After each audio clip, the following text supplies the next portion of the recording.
The small town of Brookhaven had always been a quiet, peaceful place, until the night the first body was found.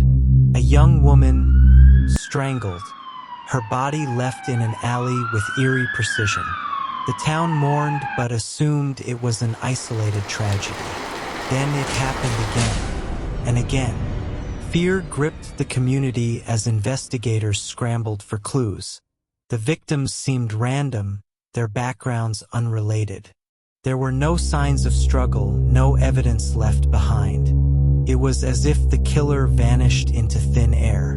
That was until a man walked into the police station one evening, his face calm, his hands steady. "I did it," he said. His name was Daniel Whitmore, a respected elementary school teacher. The revelation sent shockwaves through the town. No one could reconcile the friendly, soft-spoken man who taught their children with the monstrous acts he confessed to. "I planned it all," he admitted with a chilling smile. "Each one. I knew when, where, and how, and no one suspected a thing." His confession was methodical, detailed. He spoke of his victims as if recalling a lesson plan, describing how he observed them for weeks, learning their routines. He found ways to gain their trust, offering a ride, helping with groceries before striking with calculated precision. His greatest thrill, he confessed, was watching the missing person reports on the news, knowing he was the shadow no one saw coming. The most disturbing revelation, however, lay in his past. Investigators unearthed details of his childhood. His father, a strict preacher, had punished him ruthlessly for the smallest mistakes. His mother, a ghostly figure in the household, had turned a blind eye to the bruises and screams. Yet, the biggest twist came when authorities reviewed old missing persons cases. A decade earlier, a woman named Sarah Langston had vanished without a trace.